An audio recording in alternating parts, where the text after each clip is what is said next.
Yes, people, we are back live. We are back live on the Sarcasm City TV YouTube for another edition of the Premier League podcast, Yardman edition, where we discuss all the major talking points when it comes to the big six clubs. Not all the time, but more often than not. Liverpool only need 4 wins to lift the league title as Arsenal drop points at Everton. So I'm sure we'll be discussing that.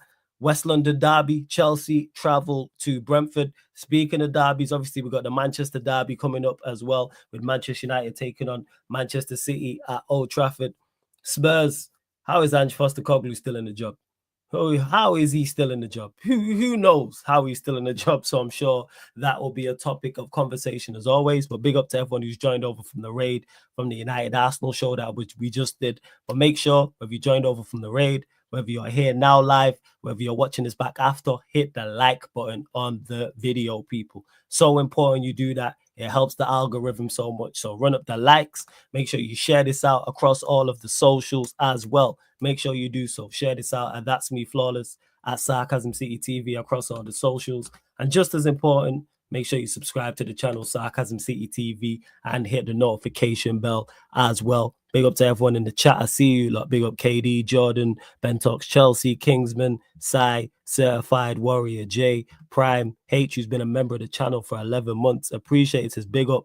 3 big wins this week. Now onto PSG, up the Villa. Shout out Magafa. Man said Hunai Henry. Big up to Pell, says big up Flawless. Let's run the Arsenal slander. You know, Arsenal slander is always here when it comes to the Yardman show as well. So let me bring in a couple of the man them are in the building. Lex is in the cut, Javon's in the cut. What you man saying, man? You man good? Yeah, man, we're there, man. Yeah, blessings. What are you saying? Yo, now watch the background, is it? My experiment, is it? Yeah, it's cool, man. You know what I'm saying? It's all good, man. You try to figure things out. I hear that. What you saying, Javon? You good? Yo, you on mute? Oh, yeah, mute, blood. Yeah. Oh, good. No stress. You lot, make sure you subscribe to the Final Whistle podcast as well. I need to add the link in the title, but the link's underneath in the description anyway. But shout out to everyone in the chat. Big up Ibrahim, Jordan as well. Daniel in the cut also. Let's see what else you lot are saying as well. Prime, you're a joke, man. Warrior J, you already know the vibes. But yeah, Lex, you lot, 4 wins away. Oh, there we go. Here. Outside, and get them outside. All right, we're there. What? Free me, Jen. Say it again. Outside, and girl them. Hey, listen. And the flawless that I do last week, that's how they have not showing up. But we're there. All right. People. This, all right. Whenever I got say nothing, I'm glad that you say it. Yeah, man. Make me say it, man. Big up, people. Big up, chat. We're there. I don't really like that, bro. The crazy part is, I was streaming. I swear last Saturday I was streaming. That was at NBC, man. I was literally on stream. All right. I'm trying to think what was I doing last Saturday. I need to figure this out, blood. CCM thing. But the green screen may I use, you know, if you know nothing choppy, everything. Yeah, it look clean. You just have to level it, you know. You see me? Yeah, bro, it look clean. No, it does look bro, clean. may I tell you. Whoa. This better name Flawless. You know, I'm not out in business for the public platform. You're going like a slick youth. Stop going like you're slick youth. You know what it's well, no. Yo, the way this this false narrative and this story and this, this whole shebang surrounding false narrative. I said, this false narrative. No false narrative, Flawless. No, we're not doing that. No, we're not gonna do that. We're not doing what you're saying. It's okay to own up to Flawless. Yeah, You're man, a big man, no one. Yeah, you get me? Nobody got trouble with that. All right, yeah, man. But until you accept it, never going away, bro. Every show of money gets brought up, no matter who I'm working with, my channel, other channels, it's a topic of conversation. I'm like, damn, this shit really just travels around this space. It really, really does. But yeah, Lex, we'll start with you, man. Arsenal dropping points, 4 points away from the title. I mean, 4 wins. I may have some viewers. Oh, hold on, really quick. I may have some viewers, so if you see me keep it strictly English, it's no side that's why, but continue. yo, we not depend that. Yo, we not depend that. This, it think not even name Jamaican podcast, it name Yardman podcast. We not. Go on, yes, sir. If you can't understand, we get a translator. We not. Google a translator. Yo, listen, we're not there for cater to Uno there for be entertained by we. That is it. If you want English, go listen to fucking Eagle and them man tell you, oh, the refs. Go listen to them and tell you about the refs. That's what you need to go listen to. That's what you need to go listen to. I cry about, the referees, the PGMOL. Yeah, man. All right, cool. Yeah, man. Yeah, PGMOL are the reason they can't score no goals. PGMOL are the reason they can't stop no goals trying to get scored.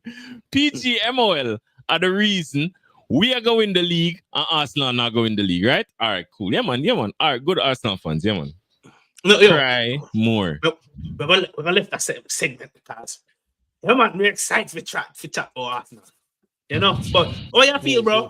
4 more wins, cakewalk. What will you say? No, but we're gonna lose all our players, so we need to worry about that. We're not to talk about. Bro, the man want to talk about transfer window already, bro. Yeah, man. No, because as far as everybody is concerned, enjoy it now because you might not get another one for any amount of time. Hey, listen, neither will you. Neither will Arsenal. Neither will Chelsea. Sorry, Javon. Neither will. Well, I'm not sure about City, but neither. Everybody else we are talking. Liverpool, this or that. We still are gonna at least about first or second place in contention. Forget something. Salah can leave. Van Dijk can leave. Trent already a fuck off. Beautiful. Get us a right back that can actually defend. You get me? Let us worry about all of that afterwards. But this is title number 20. So. No other team not bigger than my team. Me can chat all the shit me want. And nobody can stop me. Because guess what? Anybody will have anything to say. We can just go for the 20 or go for the 6. Which gun you want to buy? Just stand for me. And we can go for the 6. Hold on, this is supposed to be a conversation between you and Flawless. Like, Flawless, then Liverpool are about to overtake you as the biggest club in England. It's Some not even. Listen, Flawless. I keep hearing based on trophies one. All right, you might have a bigger fan base. Okay. You want to use that, fine. But at the end of the day, a trophies do it, don't it? Yeah, it depends on. Like I said, it depends. Like the. When me say, me have 60 odd trophies, you are gonna say, but I'm mostly leak up on this and that, blah blah blah. I don't even, you know what it is. I don't even know. But guess what? You can't use that again. Like 1 or 2. I know it's one. I know it's only 1 or 2. All right, watch it, Javon. 19 and 6 now still make it bigger, as opposed to 20 and what? 2 or 3? Or 2 you have 3 Champions League. You get me? Say it still make it bigger, but. Because them did have the 20 argument where I have to just say, all right, United, hold the 20, especially because majority of them are Premier Leagues, then the man them can talk. Because the argument Flawless are going to use him, I'm going to say, oh, how many have you seen? Like 9, no, which argument I've used it before. No, I'm not even going to use the argument. The argument that I use is the fact that this is a conversation, tells you all you need to know. Because if we had 20 and 6, and you had 20 and 3 or 19 and 3. 19 and 3. 20 and 3. I keep saying it wouldn't be a conversation. No, but the reason but you have to understand the reason it is a conversation is because now people start draw it down to be a popularity contest. Yeah, you get what I say? Yeah. You get what I say? So for instance, you have a little pageant. You have one girl. But I'm not think I use that example there. They're watching me now. They're watching pussy now the comments say, where you go with this, bro? Where you go with this? I not think I use that example there because the example there, me can't the girl example already in my brain, innit? And because my brain just quick fire, I can't really just go to. But anyways. Yeah, that's cool. Go on. It very difficult, bro, because it always like a boil down to a popularity contest. Because you man win most of the trophies in this era. It's a case where art don't have the argument. You get me? The problem we don't have is this thing on the depon right now.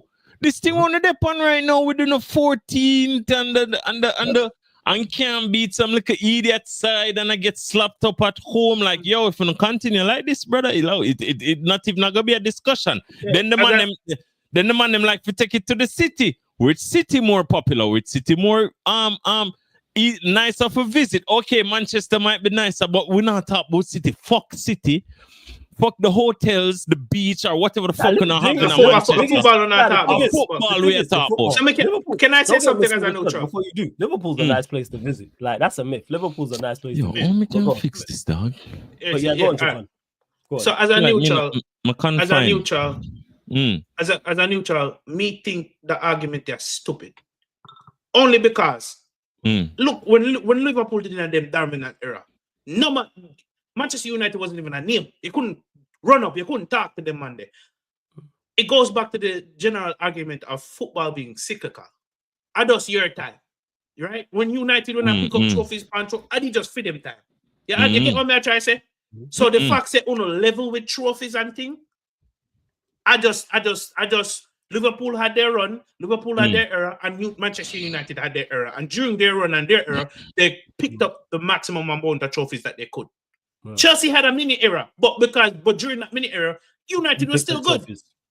We didn't if we had maximize and capitalize on our era, we'd probably have more. We don't have more like titles that we had now. But United at that time was still a giant. So Uno is still able to pick up. You get what I'm trying to say? Yeah, Uno maximize Uno most dominant eras. It's like I mentioned when I've been talking about the actual Manchester derby in regards to bragging rights. That's all it is. Because rather than being the biggest club, you know what I want to be? I would trade being the biggest club right now for being the most successful club. That's where I'm at with it. Because you know what? The biggest club, being the biggest club is all well and good. What does it guarantee? Arsenal are a big club. They see the league title in 20 years. That's a big club. And they've never seen a UCL trophy. 13 league titles. You know who else is a bit? Everton are a big club. I'm saying not long ago they was one of the better teams with the most league titles. But guess what? What does it get? It don't guarantee. Run me what guarantees success. The bigger club things are well and good. Me and Lex have had back and forths about that, and that's just something I have with Liverpool fans because it's Liverpool and they're numero uno. But we're not the same boat. We're not the same boat that debate who forget the bigger piece of chicken. Yeah, and third man just not depend on the boat there. All right, Chelsea depend on the boat, but them in the back. Yeah, Arsenal, they might can in the boat, but me not gonna put them in the boat. They can't in the boat. They not you see brother. Then they on the shore. All right. Then they on a lifeboat. You know, look one them with them did on Titanic to save themselves. For that them they on. So we just press a whoosh and wash them way. You get me? Yeah, man. Right, I know what about them. Man said then they on the pier like avocado, innit? Is it? Yeah. Right, I know what about. But like that's what it is in regards to. It's just something in addition to be like, oh yeah, yo, I want my club to be successful because many clubs are big clubs. Like I said, determined it. But fan base does matter. That's why we don't look at City as a big club. City have what? 9 league titles? Is it 10 league titles? Is it 9 league titles and a Champions League? However many FA Cups, however many League Cups, we don't look at them as a big club. Yeah, why? Because they don't move the needle. So guess what? The next generation they will. Because remember, the little the children that are growing up now will see City do repeat after repeat after them. That's why it still goes back to me. I look on the bigger picture. It's all cyclical. Yeah, of course. Because Liverpool in the 80s were the team. That's why if you look at the generation of the 80s, early 90s, it's Liverpool. And then after that, then it's Manchester United. But like you said, with the kids now, it's going to be Manchester City because of the success they had. And that's what it is, but they have to wait for that. That's why we don't look at City as a big club. Because they don't move the needle. They won a treble. But watch out. It kind of just came and went. We'll go on. At this point in time, if we continue to joke around like this, if you man continue to joke around like this, Chelsea are joke around like this, we are joking around even though we are going this year. We still are joking. Yeah. But if we continuously joke around like this, bro, and the man them just like every time them do a run like with 13 and maybe like a Arsenal nick one here and a Chelsea nick one there, then you get me? And it don't look like we're going to step up to the plate and have owners like them, man, anytime soon. The only thing I can hope for as a Liverpool fan is that because we have a somewhat of a history of, recent history of just spending cheap and getting better quality in comparison to our opponents, then man just have to go for that. Like, for instance, if you lose a Salah, if you lose a Van Dijk, with the addition of losing the right back we can defend, yo, that one hurt him, you know. Yeah, damn, man. Said the right back. Is that how we going? It's not even number Isn't that 66. Yeah. Because imagine you have like 10 girlfriend or 11 girlfriend or probably a 20th girlfriend, but you have one specific one where almost every time when you go out, man, I hit panar and you have to fight PR. You have to fight a man PR. Yeah. When she get up and talk about she left, in comparison to the other one, them, how you gonna feel? How you gonna feel? Because man, I warfare for weeks. we are the battle after battle. Everybody say you're not good. We say yo, low, man. I general, I'm a one who pivotal to success. Yeah. You get what I say? Yeah. You get what I say? Him can't defend, him can't defend, ha. And we say, yo, so what? Your right back can do it, our right back can do. Only for this, yeah, exactly. Only for this pussy decide, all right, him no want be Liverpool, right? But no more. I don't want them money be a fuck. No, because you get what I say? Yeah, man. We out there defend, man, and you defender, you get a two knockout over here or there, you have to go get a transplant, all of this and that, blah blah blah. And then she just get up one day and say, you know what, I'm tired of this. I'm moving on to something better. Yeah. You get to mess, you go vex. Of course. People say,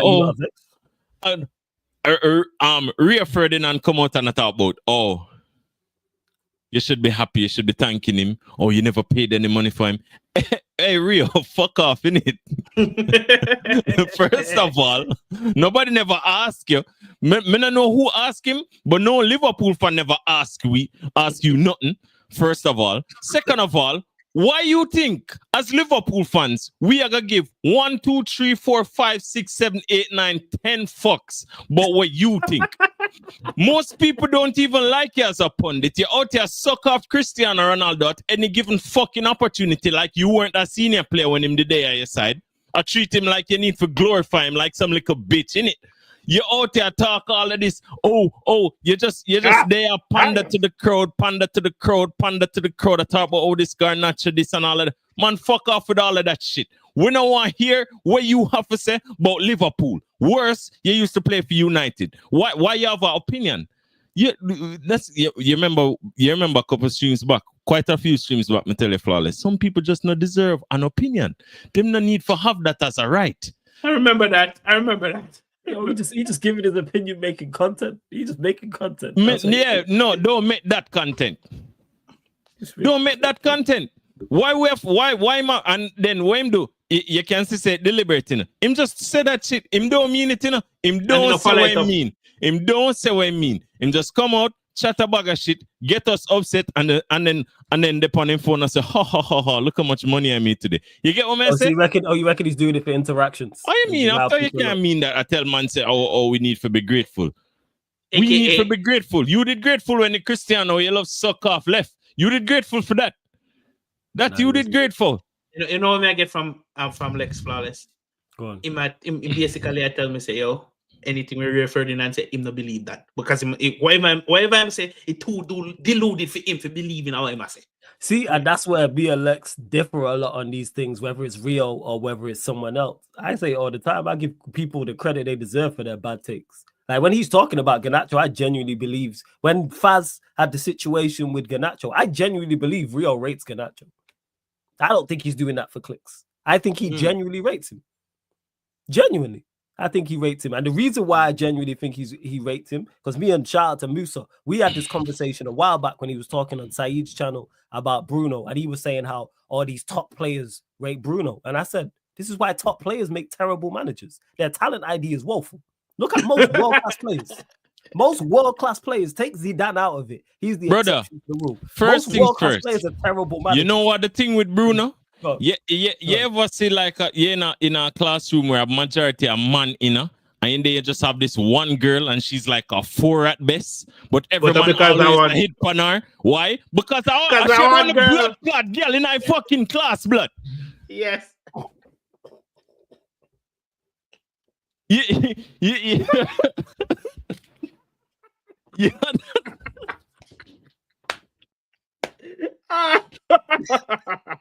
Man's been in them situations, yo. Workplaces, man's been in them situations. Yo, you understand what I said, dog? You're there at the workplace. Everyone will hit on this girl and you say, yo, this thing dead. But as she alone, the only girl in the yo, it's not my work. This thing is probably like, yo, bro, no assets, nothing. Face dead. If you put a face on a man's face, you couldn't tell the fucking difference. Yeah, the favor Jagged.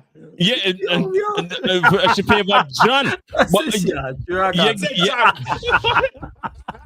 Yeah, but for some reason, every time you look over the office where she there is one of the man them. We're not working at the office there, no. Them not working there, no. Why them always in there?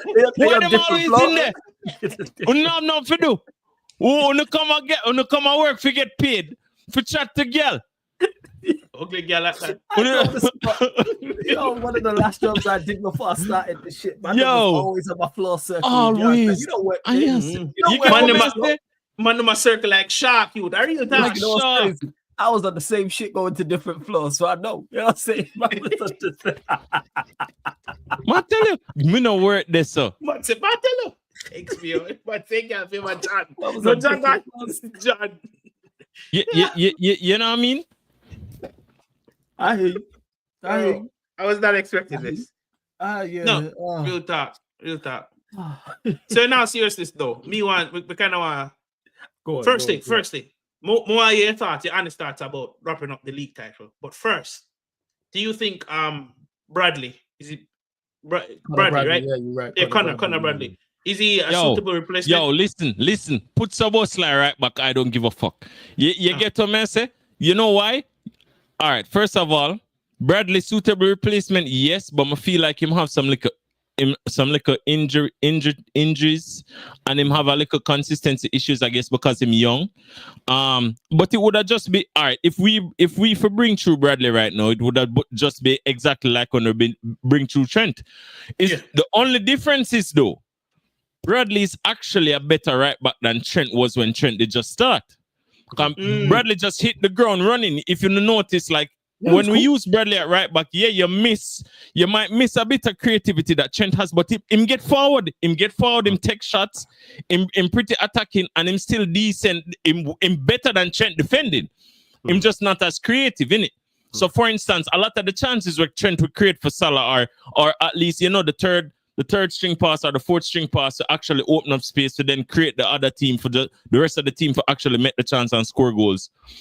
You might lose some of that with Bradley, but where you will get that, as long as him follow slots instructions properly, him will all right. You get what I say? And as long as him can not get injured too much, then fine. But also, what I think we need to do is run back the rubber. Run back the Robo type signing, run back the Salah, the Mane type signing, the Firmino type signing, the 35, the 40 mils, the 15 mils, the 20 mils. And then you bring them Monday in, and people are saying, you fail the transfer window, just like how we fail every other fucking transfer window in comparison to 1,000,001 teams, but none of them now have the Premier League title in it. Are you right? Yeah, it's just unfortunate say I want Chelsea fan Javan, but I just said going it. Bro, I say gonna what you want me to do? Me cost me team. Me cost I gonna join you. What you want me to do? What you want me to do? Be honest, Bro, we spent $1 billion. There's no escaping that shit.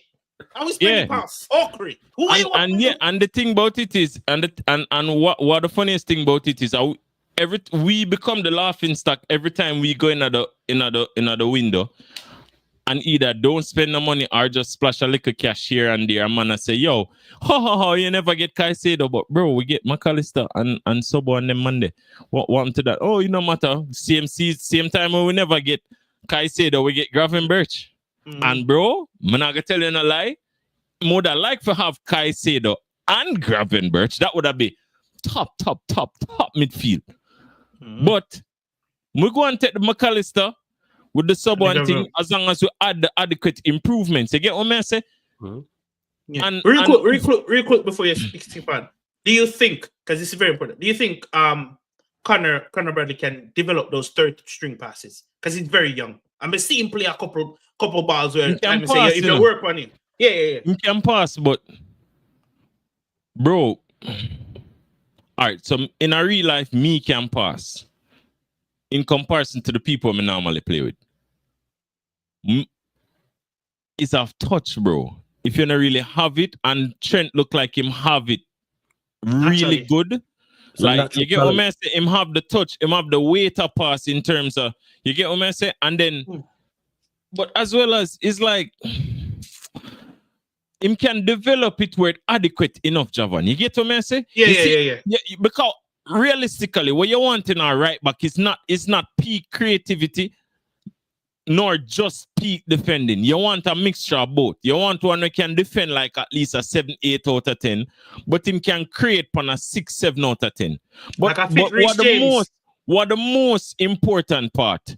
The most important part is that when we are fucking play against Real Madrid, you don't drop asleep at the fucking back post and make Vinny get a fucking tap in. How about that? Create all you want. But I knew this shit was coming, bro. At the end of the day, just be alive. Watch the ball, follow the ball, and clear it. It's not so hard. Why you drop asleep across man Champions Leagues and Premier Leagues and all of this? But we supposed to grateful for you. Like if all we did need is a right back we could have defend, and we still would have win the fucking league. You would have won the Just get rid of Jordan Henderson. We did a cover for that scrub, anyways. A different midfielder we can actually play midfield. Play a right back we can actually play right back, so you don't have to use the midfielder for cover for the right back we can defend, because he must get forward, because all him can do is create, but him not good enough for playing at the midfield, so you still have to stick him a right back. You get what I say? And then would have 2, 3, 4 would have miles ahead of United long time, and then would have all right. But for some reason, me supposed to be grateful. Trent, you shouldn't do this. I can be honest. People can come and say, oh, you're salty. You're this, you're the yes. Yes, I'm salty. Yes. Yes, brother. Yes. It's a natural human reaction to be upset about certain things. And I'm upset about this. I'm salty about this. And I can tell you, you don't have to wonder or think about what I'm doing here. I will tell you, I am deliberately picking on Trent's weaknesses because he was actually not as good as we propped him up to be, but we did rate him because him come out of the academy and him actually assist us in doing stuff. But would I have preferred, now that in hindsight, now that Trent is leaving, would I have preferred a right back that can defend? Yo, you know how much days missing on your watch? Let me tell you, Trent defending is like Salah trying to beat a man.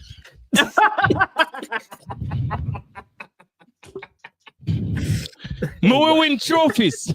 Salah got score and Trent got create. But God Almighty, Salah, just beat a defender. Just beat the left back. Just go past him. Do some trickery. Him can't do it. Yes, him can score. Him can get in other positions. This and that. Blah, blah, blah. Yeah. Okay. Wonderful. Fine. That's great. Hats off to you. Hats off to you, Mo Salah. Trent, yeah, you can create, but defend. So now let's fix all of the issues in the team and hope we can get the same results. Get a winger that can wing, a defender that can defend, and you get me. Done with this Nunes. People are calling him defensive striker. Done with that. Bun that like defensive Saudi striker. Run back the Saudi thing, cause me don't know what going for the man. Them when I say yo, we get a 70 mil offer for this brother in a Saudi, and man reject it. Me don't know what going for that. Yeah, that's crazy. Yeah, bro, your house abundant. Somebody come in and say, you know, me know say that carrier a little bit damaged, but I'm willing to pay you 70% of the price of the car. Yeah. And you tell them no. Yeah, it's crazy. You could just you can take the 70%, the part of the house we're bundling, you take the 70% and you fix that, and then go buy a little beat up car, and then you're nice. Or you could even buy a decent car. Take 40% out of that, buy a decent car, and then you use the rest, fix the house, and then the whole team, the whole unit, we have a decent striker, and then a decent right back on the man, because we are lose all of them money for free.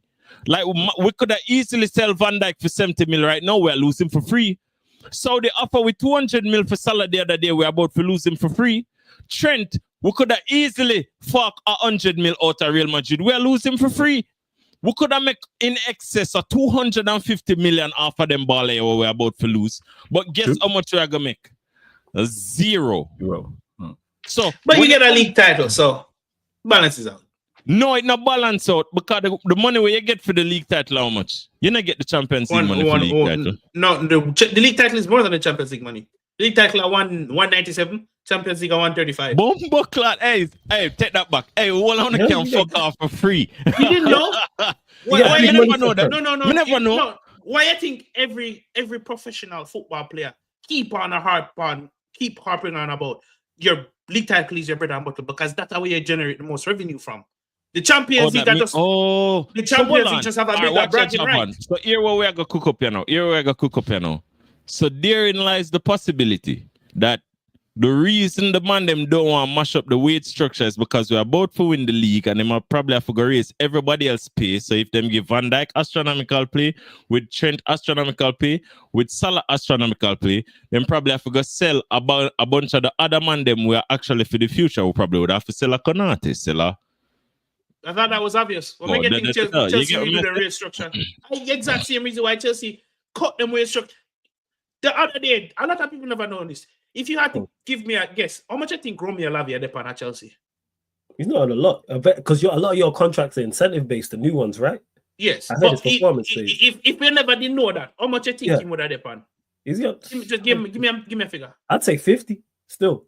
Man, depend $45 million a year, bro. $45,000. $45K a year. Yeah. Not a year. $45K a week. Yeah. Because for sure you said that based on the revenue brought in from winning a league title, that's why most people focus on them league. Champions League just have a bigger bragging rights because you play the best club them in Europe. And everybody want Champions League. But realistically, if you speak to players, managers, your league title is bread and butter. After you wrap up the league, that's when them focus more on the Champions League. No, I hear that. No, that's fair because you get big money. Hey, big up Beyonce as well. Arsenal has spent all of their money without nothing. No Champions League, no Premier League. Rough. Rough. But you mentioned the dialects about you were saying go get a winger who wings. You think Salah leaves? Bro, it looked like it, bro. But we don't know. Maybe I think he leaves. I think Van Dijk stays. But go on. Maybe it is a case where the club just wait upon the club just wait upon the Premier League winning hype for actually persuade the man them for actually take less money and just sign back for the club. Because they want to sign, them just want more money than the man them willing to give them. And I think Van Dijk deserve more money than him depend right now. And quite possibly him agent probably a fight for somewhat get back payments so him probably would have deserved. You get me? I say, yo, Van Dijk there a long time. He might help him to do this, he might help him to do that. Run him a new contract for actually balance out for over the years so him just get this little bit of money in it. So maybe it's just a case of that, or maybe him head turn him want to go PSG.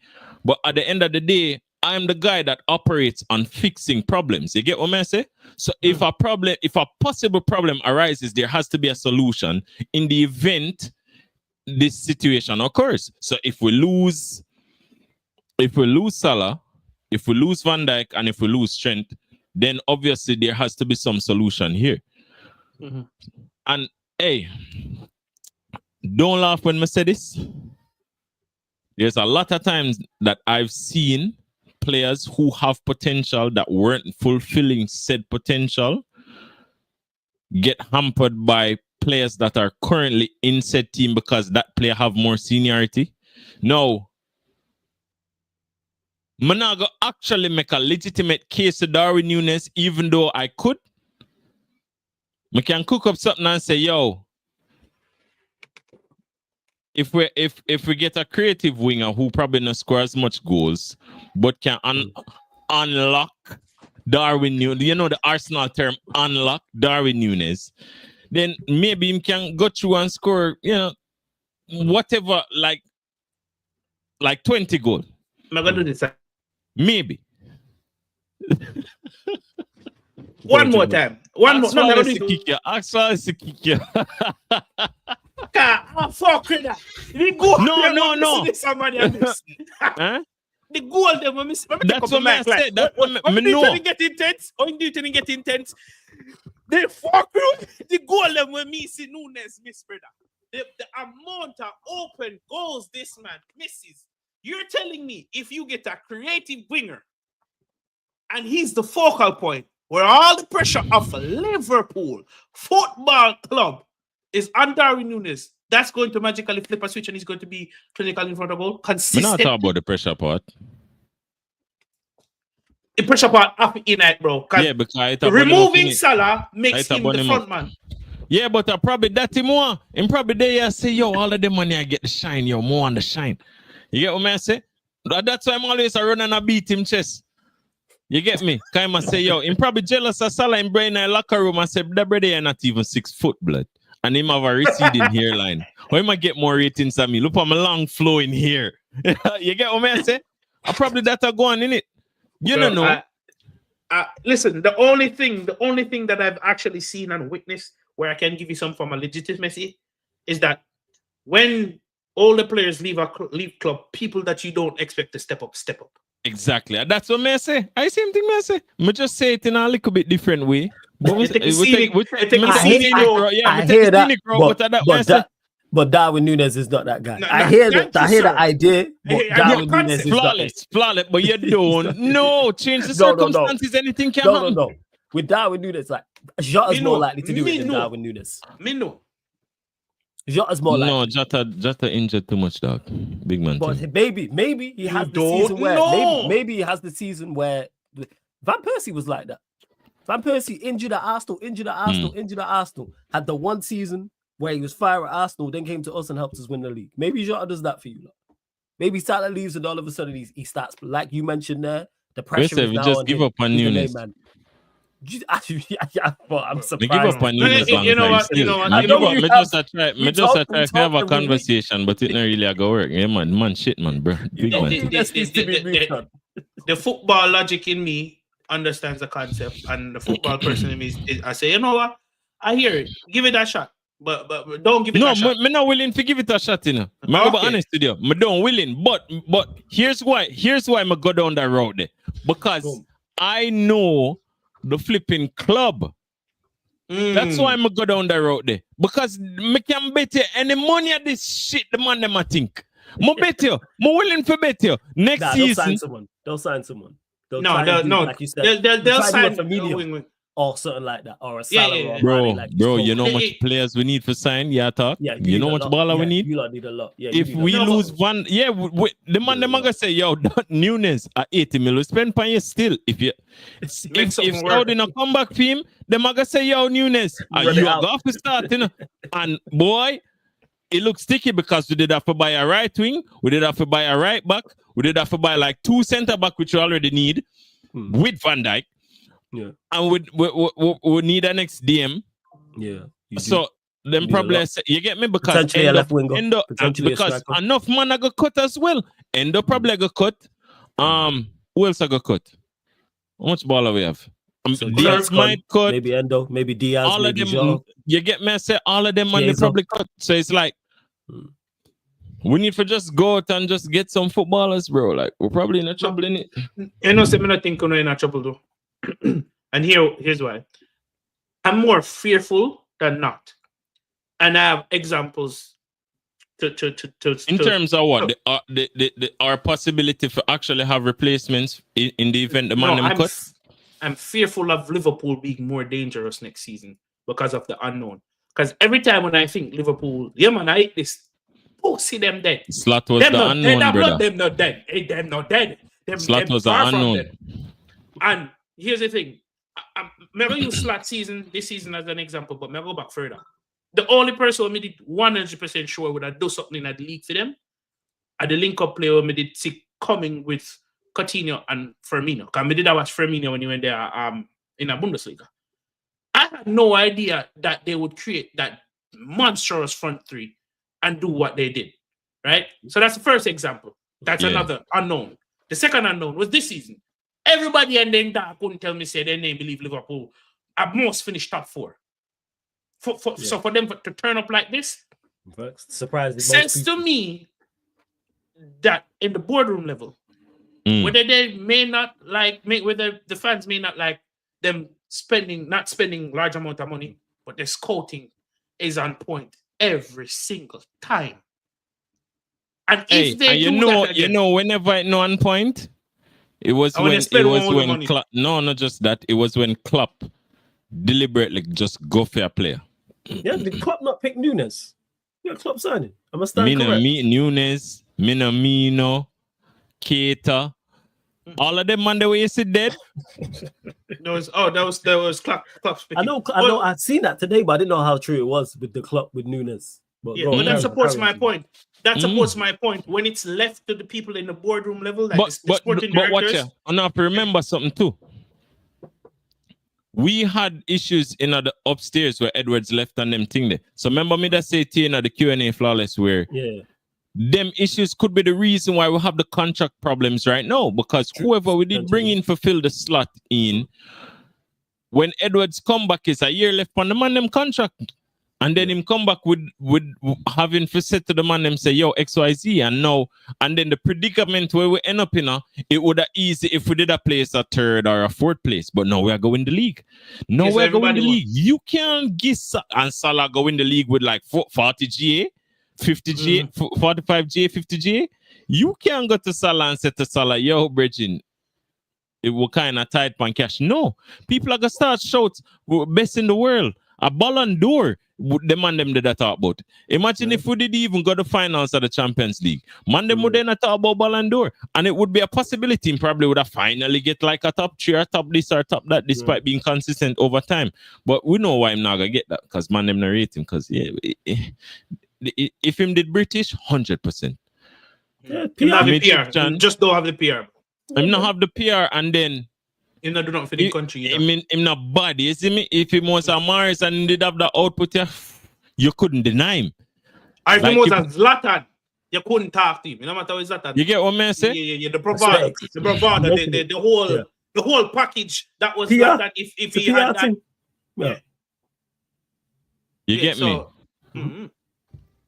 So it in my opinion, I fear Liverpool for what their track record is and what they can do, because there's nothing more dangerous than going into a season a write off somebody and them just demolish you, especially the 1v1 matches. Because Liverpool is the type of team to go out in the summer, 20 mil here, 25 mil here, and the somebody when I scored 20, 25 goals, 16 plus assists. And then you look for your own squad. Jackson, where you do? Sancho, where you do? You get where I come from? So, right Liverpool at your own but watch here. But watch here. I think, me I be honest with you, Javan, some might are probably certain players, but then, bro, the Mariska thing there, it just not sit well with me, bro. You get what I say? Yeah. It not sit well with me. But come on, understand. All right, look, there's a lot of blame to be handed to the players because of how them stay. But the problem is Sancho did start well. The problem is all of them money did start well. What ended up being the problem? Tactic change. It's tactic change. The tactical change, and it start to get rigid and more rigid and more rigid over the season. And then you realize, say, yo, the man them who did not play with the freedom just not have the freedom no more. The Kukurea not overlap no more. Why? Because you probably lose Lavia. The Gusta not overlap no more. Or you might ask Gusta to invert, but Gusta can't invert. Why you ask him to do that? You ask Cole Palmer, who is an isolator of space to stay central. Why you do that? There's a reason why Poch did have him rotate in at the middle and towards out at the end, because that's where him get him creativity from. Him did have Cole Palmer has to be able to free roam, because if in the event, Javon, your team needs someone for putting the crosses, he goes to the right and cross the ball. If the game need a man for cutting from the right and curl it, him cut in and curl it. If him need somebody for play central, then him occupy the space based on the weaknesses him can spot in the team. When you make it rigid and you tell the man, say, yo, X, Y, or Z, then it get rough, because then you look on Sancho and you put Sancho on the field, right? But you don't have overlap. You don't have a striker. A reference point up front for him. A reference point up front, and then the midfielder come short for help. If you don't have all of them things, then it's going to create an issue where you're not using the strengths of the players that you have, and everybody just love to hate on Sancho anyways. Just imagine, Sancho gets hit for ball retention. Yeah. And that's why them hate Sancho. You know? Yep. He's not adventurous. No, my issue with Sancho is when he's supposed to shoot, he doesn't shoot. Because I don't have a problem with you, a chopper man. It's a pass first baller still. Yeah, yes. But my issue with Sancho, and I said this on All You Can Eat Chelsea, when it gets to the time for him to shoot, he doesn't. And the team right now he's in calls for him to shoot when it's time for him to shoot. When he was at Dortmund, he didn't have that responsibility because there was Fulkrug at the time, if I'm not mistaken. Haaland, he was his Haaland was there. Oh, you talking about the last time he was there? Yeah, Fulkrug yes. The last time. Yeah. Thank you. You just bring up another point. Any one of his stints where he had 10 plus goals and 10 plus goals and 10 plus assists. He always had a reference point. So when he had to shoot, he wasn't under pressure. Now, a play that happened against in the Spurs game. Chalobah pings it to the right, pings it all the way to the left-hand side. He's isolated 1v1. He could easily gone outside and skin the defender. Instead, he tried to beat the defender and cut into space, because that's what he does in this team. If he had a focal point up front, it would be a simple 1-2 with the striker. And striker comes out, simple 1-2, and then he whips the shot. But he doesn't have that here because he needs the reference point. That's my issue with Jadon Sancho, because it still goes back to the system. When Sancho was playing well, there was an understanding between him, Jackson, and Enzo Fernandez. Enzo Fernandez was occupying that left half space to bounce the ball off with Jadon Sancho on that left-hand side when he was playing well in the first half of the season. And Palmer was over there with Madueke, and Jackson would just facilitate for whenever. We don't have that now, and that's why people are hating on Jadon Sancho. And I hear it, because the team needs shooters. The team needs shooters. Neto doesn't shoot. Sancho doesn't shoot. We see what Jackson is like. And the biggest frustration is that when you do shoot, we see the quality in your shots. So we need you to up the volume of that. You know? We need to kick it up on next match, because I like this, bro. I like this. Like, when I played Spurs the other day, while I was confident, we should have won that about 3 or 4-0. Yeah, you lot definitely had more. Yeah, you know what? We'll go there, actually, before we do. Hey, you lot run up the likes. Over 110 people in the building. Subscribe to Javon's podcast, the Final Whistle podcast. Link is in the title. And there's only 47 likes. Let's get up to 80 likes, people. Hit that like button, like check 1212. Hit the subscribe button as well. Roll to 15,000 subscribers as well. But we was going to go there anyway, so lovely segue, Javon. The Spurs game. Yeah, your thoughts. Because you should have won by more. You don't won comfortably. By more, in my opinion. We dominated that game. Moises Caicedo is a joke of a footballer, bro. Yeah, this man is next level. And I feel like the performance of the team not hitting the standards they should be hitting is affecting him. Like, people, when you talk about best defensive midfielders in the world right now, who first set that person come to your mind? Yeah, it's him. I think he's that good. I've been a fan of his for a long time, and he's been performing very well for you lot. But like you mentioned there, because Chelsea haven't been at the heights, people probably haven't given him the credit he deserves, because he's been performing like that. Exactly. In a side that's been underperforming. You hear names like Gravenberch, which is merited, because Gravenberch, even though he's fell away a little bit, he's had a very, very good season. Good season. But I'm hearing names like Declan Rice. Come on. I rate Declan Rice, but come on. No, right? And then when you go around, even other places in Europe, there's not much defensive midfielders that are deemed good enough, or you know what I'm hearing these days? Oh, Caicedo type, Caicedo-esque. You know, he's really made that position his own. Right. And alongside him, Enzo Fernandez is quietly, for me, he's having a good season. He's scoring goals. He's finally understanding the nuance between playing as an advanced 8 and playing as someone that sits beside Caicedo when the time calls for it. He's making those late runs now, right? And it's not just before we had an issue where when he went to Argentina, he played well, and when he come back, he played like shit. No, the man does not play a ball. You understand? So it goes back to what Alexa said in our totality of it. It goes back to what Lex is saying. The structure and the system is causing everything. Now that we have our players back, now that we have people that to play those positions, the team look 10 times better. And we should have won. We should have beat Spurs by a whole lot more. Spurs are dross. They are horrible. But we were the better team. I can't. On All You Can Eat Chelsea, we were having a debate to see if were Spurs bad or were Chelsea good. I said 65-35. 65 Chelsea was a better team, but why Spurs are horrible. Yeah, Spurs stink. They're dry. I don't know how Ange still has his job. It's crazy. Do you know what? Ange has a job because if not Ange, then who? Not just that. Here's an interesting predicament about Spurs. Go on. Talk about it. The man them. All right. So in our first season, I guess I would have said him overperform. Even though them did the place 8 or something like that. I 8 them to place the first one. Yeah, it was 7, something like that. It was around that. The reason I said that is because these men have been carried by Kane and Son all this time. And the drop-off wasn't significant the first season. And then when you bring in the players with them bringing in, you can't replace Kane's output. Them man were placing 8 with Kane scoring 30 goals, blood. Yeah, true. Yeah, so when you take away that 30 goals, there has to be a significant drop.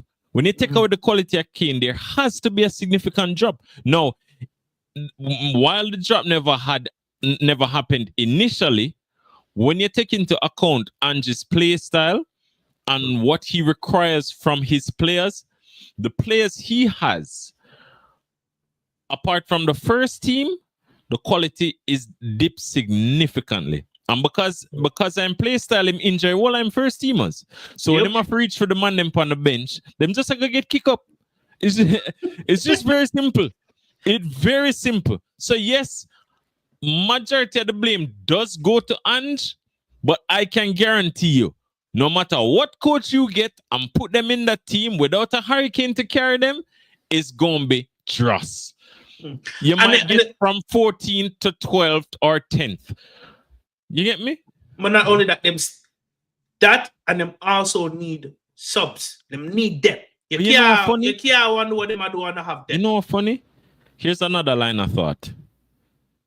Maybe if you get a manager who, you know, the transition where we have from club to slot, a manager who can actually keep majority of the first team healthy, play a more conservative style of football, but still keep the quality players healthy. You might lose one here, one there, but you not lose like 6, 7 of them at one time. Yeah, them lose. Because them play a high line. Them not have no centre back. Every minute, the man them pull them hamstring or bust them knee. Van de Ven and Ramiro, them can't stay alive. Them always dead. Even the wing back them. The man them have to resort to use Jed Spence. Only if you realize that Jed Spence actually better at right back than Udogi. And better than Pedro Porro. And better at left back than Udogi. And man did know that long time. Man did know say Jed Spence a baller. But I know, like Kante never play him. I know, probably him kind of move like a roadman still. And you know, the white man, them not really like the roadman thing, the long dreads with the, you get what I say? Yeah, the money wicked. Yeah, I walk around and talk about in it. You get what I say? Them not really like that. So them man, they're gonna get benched and say, oh, I don't like that guy's attitude. And him probably come in because him know him good. Bro, you know, like, as a man of African descent with a bunch of other fuckery mix up, when we know we're good, you can't tell me nothing. Facts. Yeah, facts. If me best right back in our team, me train how me feel like for train. You can't tell me how for train. Because you have a better right back. If you decide to you know want to use me, that's your prerogative. But me no say none of them money at right back, and you might have 3 right back and 3 left back, and me none of them can put together and make me. So probably it's just an attitude like that to him, and the man them not like it, innit? So I just one of them things. Yeah, because Conte very particular. Conte weren't gonna pick him, even if he wasn't. You know what Conte is like? He's very, very stubborn and very particular with what he was. We know this. Conte, has Conte been and not fell out with somebody? True. Conte. Everywhere he's been, he got issues, whether it's players or the board or both. But yeah, go on. Conte a warrior now. Someone in the chat, I think it was Andy, said they could get Glasner from Palace. That wouldn't be a bad shout to go to Spurs. Kind of be a step up from Palace. But the issue I see with Spurs is they don't know how to make signings that are for them that will improve the team. Let me give an example. Eze. Why I never signed Eze? Like, it was so obvious. Why I never signed Eze? It's the money thing, you know. Who that? I don't think they wanted Spurs. He talked about signing Eze. I don't think Spurs want to pay the money to get an Eze. They don't. When you look at who their spending is extremely low for a club that is quote unquote big six. When you look, flawless. I know that. Go on, talk who? Like even Solanke. How much is Solanke? Solanke. I like skin tax, bro. You soon to then get rid of. Get rid of who? Who's this guy? You soon to then get rid of Bissouma and Blood Clot. What your name? Hey, the way Bissouma been playing, I get it, man. Yeah, man. And I rate Bissouma. But I'm confused. The man a baller, bro. Like, what? I don't know what I'm doing. In the top last year. In the crazy last year. And Iman Papa Matasar. Are they running in? I bet you any money at the running, bro. I bet you. No, bro. As footballers, man, not like with the bag of running and a chase back of the ball, bro. Man, not like do that, bro. A real time. If you have a good first touch and you can turn and beat a man and play a pass, man, the on the bag running up and down. Yeah, you just want. That's me. I on the bag up and running. Yeah, you know, say me actually have a preseason game tomorrow, and for those who don't know, I'm a player coach. Goals FC, shout out Goals FC. Let's go. So big up Goals FC. And I tell my team all the time when I'm coaching. We build fitness and endurance with the ball, not without. This is not track and field. Right?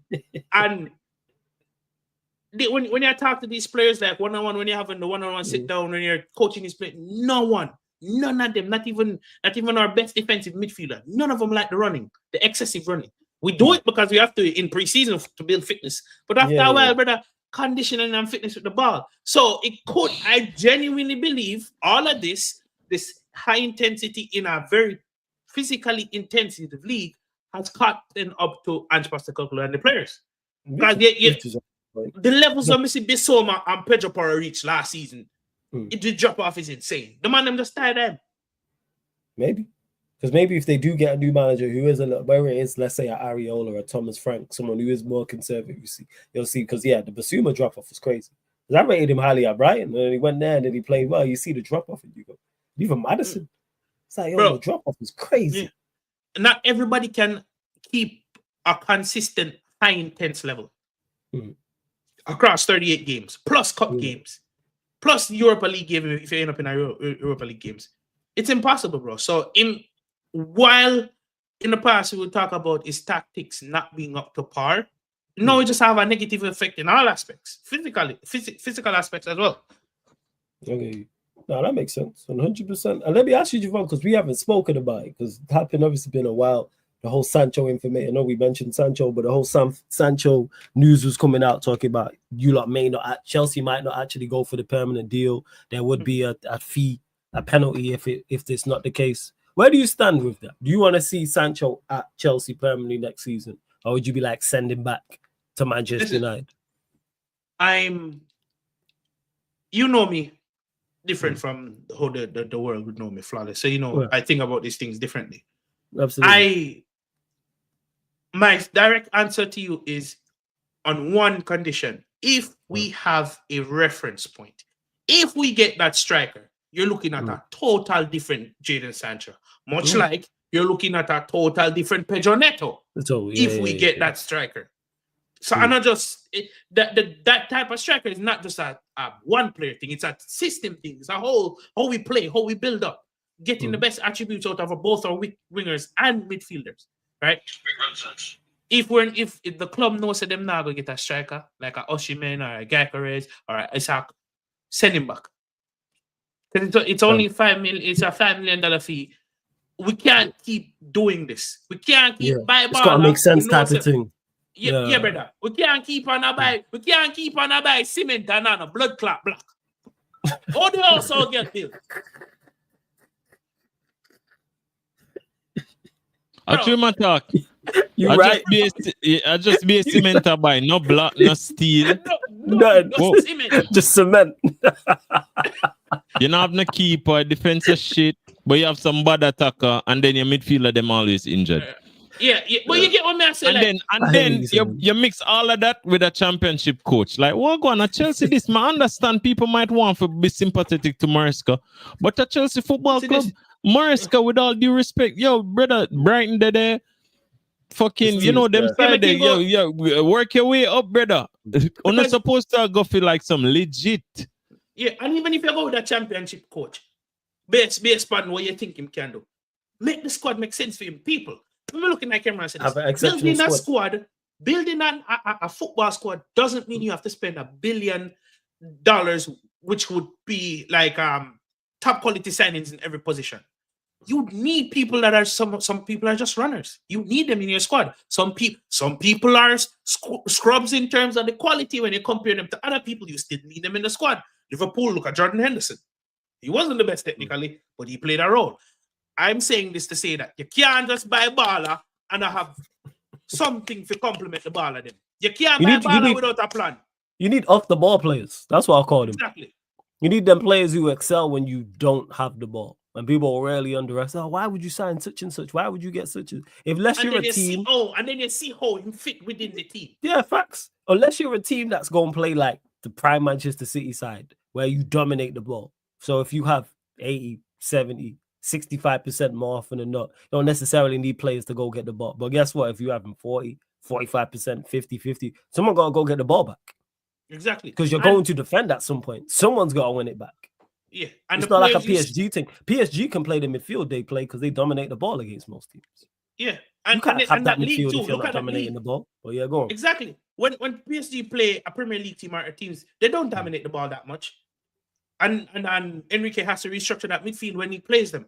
My point is, if you're going to sign a top baller, the next signing doesn't have to be another top baller. It can also be a signing that complements the one you just signed. Got you. Perfect. An example. You sign a Jadon Sancho, you go get a Osimhen. You sign a Neto, you go get a Osimhen and a Gyökeres. What does that mean? Net and the end of Neto's brilliant crosses, someone's gonna head the ball. At the end of, or better yet, at the end of Sancho's tiki-taki, he has a striker to lay the ball into or run into the space to get it back. It's not rocket science, people. It's not rocket science. But to go back to your question, I would keep him because I want another striker. Jackson is not it. He brings good qualities and attributes to the team, but he's not the top tier in terms of finishing. So even if he fix up, and that is it. We can't go on next season. Me would like to compete for the league title next season. Top four, it's a progressive thing, not a regressive thing or a stagnation thing. It's a progressive thing. If I ever compete till the end of January and then we drop out, make progress. You understand? But we need a striker, and that striker should be different from what Jackson is. And if that's the case, Sancho can stay because he'll be better. And Pedro Neto, we need our output from the next season. And go sign some centre back. And use Petrovic. Yeah, no Sanchez, I hear that. And do you think you finished top 5 this season? Brother, it would be a disgrace not to. Because look at it out here, you know. City are fuckery this season. Them good, sometimes very good, sometimes British. You understand? May I look on it this way? The next games we have Brighton, Fulham, Ipswich, and Everton. Not necessarily in the same order. But we can beat Brentford. We beat Spurs. We can beat Brentford. We're supposed to run back the field against Ipswich because that was diabolical. And we can get 3 points versus Fulham.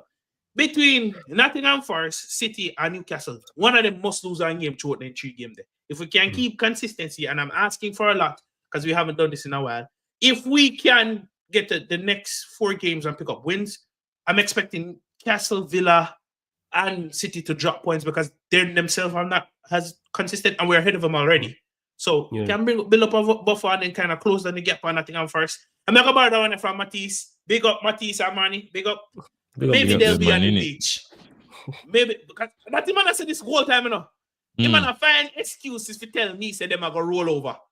Oh, they already competed. They're focusing on this. They're already mid-table. Man, brother, them the business boy. Them the business. Them see Chelsea come and them say, me not get nothing. You not get nothing too. Bad man a sin, brother. So them are go bad mind with, and the DM them are gonna be extra difficult. So right now, me can't, and I don't want to sound overly positive, but me can't see us not getting top 5. Fuck that. Me can't see us getting top 4. Confident. We're not gonna finish 5th. Top 4. Might even beat Nottingham first and get 3rd, but that's delusional as a team. But yeah, 4th. That's what my thing there. That makes and sense. then we'll laugh off United. And before we move on from Chelsea, Brentford game. Confident going into it? Not confident? It's gonna be a tough game. Confident. 2 reasons. Brentford have been horrible at home recently, and our players prefer to play away from home. They themselves say that. I'm not making this shit up. Go on Twitter, go on Instagram, go on players interviews. They've said this. They prefer to play away from home. And we've had Jackson back, Noni's back, Palmer's back. So the starting 11 had a rest. They're back from injury. Yes, they have to build some consistency coming back from injury. But if they can hit the game, they hit the ground running, we'll go on a mini run. Yeah, man. Them dead tomorrow. 3-1. Call it right now. Damn. That is it. Confident like that first. I'm looking forward to it. But yeah, we are playing again? Brentford away. That's crazy. Is that Brentford early on in the season? They had the best home record in the league. Give me that vibe they do. Javon. Go on, let's. My intuition now give me that vibe there. Logic, may I use? The reason is because unless a 3-1 for Chelsea is a Brentford not playing good, which I don't think they've been playing very good recently. So probably maybe then, but also you're just a Sanchez mistake away and your forward line not being able to finish chances away from a 1-1 draw, brother. You get what I say? A Sanchez for free, 1 goal, and then the forward line just miss a bag of chances like one of the against Spurs, and then the game just draw 1-1 again. You get what I say? It's so up. That's why when my intuition now say, yo, Chelsea 3-1. Yeah, based on the players, based on what they're supposed to do, 3-1 easy. But based on what we saw now recently, kind of rough, my G. No, I hear it. I'm just going based off Brentford has been dross at home. That alone am my saving grace. And the man them actually play better away from home. When them now play Brighton now a cup game. Fuckery. But yeah, that's what I'm leaning towards. And Brentford hasn't been the best. I know we haven't been the best, but there's something. I just genuinely believe at the last stretch, the last leg, you guys are back from injury. End the season with some form of consistency. Get that top 4 spot, and then we address the issues in the summer window. Plus, question. Yo. What going for United? We haven't spoken in a while.